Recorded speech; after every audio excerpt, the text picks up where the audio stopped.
ओम नमः शिवाय।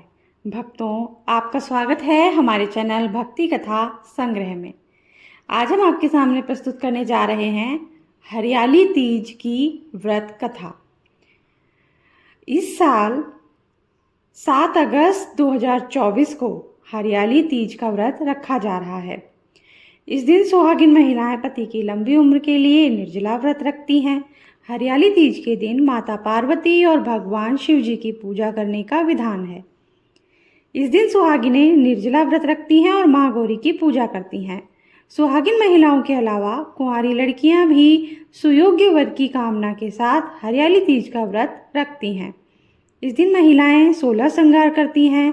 इस दिन विधि विधान से पूजा करने के अलावा हरियाली तीज की कथा भी जरूर पढ़नी या सुननी चाहिए, तभी व्रत सफल माना जाता है। हरियाली तीज व्रत की कथा इस प्रकार है। पौराणिक कथा के अनुसार शिवजी माता पार्वती को अपना पूर्व जन्म याद दिलाते हुए कहते हैं कि हे पार्वती, तुमने मुझे पति के रूप में पाने के लिए वर्षों तक कठोर तप किया, अन्न और जल का भी त्याग कर दिया और सर्दी, गर्मी, बरसात जैसे मौसम की भी कोई फिक्र नहीं की। उसके बाद तुम्हें वर के रूप में मैं प्राप्त हुआ। महादेव कथा सुनाते हुए कहते हैं कि हे पार्वती, एक बार नारद मुनि तुम्हारे घर पधारे और उन्होंने तुम्हारे पिता से कहा कि मैं विष्णु जी के भेजने पर यहाँ आया हूँ। भगवान विष्णु स्वयं आपकी तेजस्वी कन्या पार्वती से विवाह करना चाहते हैं। नारद मुनि की बात सुनकर पर्वतराज बेहद प्रसन्न हुए और उन्होंने शादी के इस प्रस्ताव को तुरंत स्वीकार कर लिया। लेकिन जब तुम्हारे पिता पर्वतराज ने ये बात तुम्हें बताई तो तुम बहुत दुखी हो गई। भोलेनाथ कथा सुनाते हुए आगे कहते हैं कि जब तुमने अपनी सखी को यह बात बताई तो उसने घनघोर जंगल में तुम्हें तप करने की सलाह दी।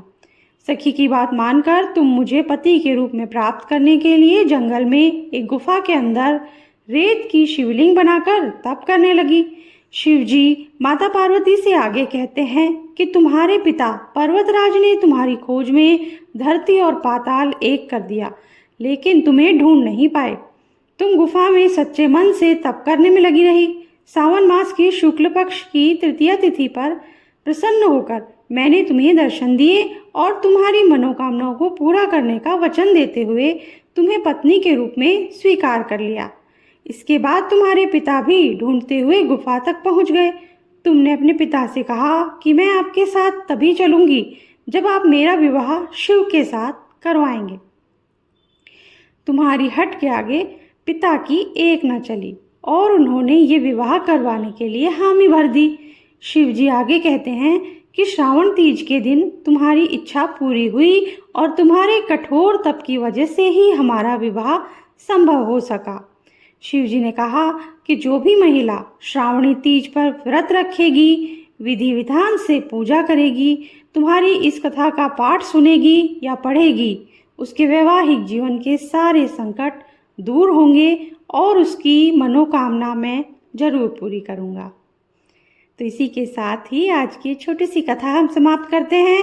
अगर आपको अच्छी लगी हो तो ज़रूर लाइक कर दीजिए और शेयर ज़रूर कीजिएगा। चैनल को सब्सक्राइब नहीं किया है तो कर दीजिए, जल्दी से बेल आइकन प्रेस कर दीजिए ताकि हमारे आगे आने वाली वीडियोस के नोटिफिकेशन भी आपको आसानी से मिल सकेंगे।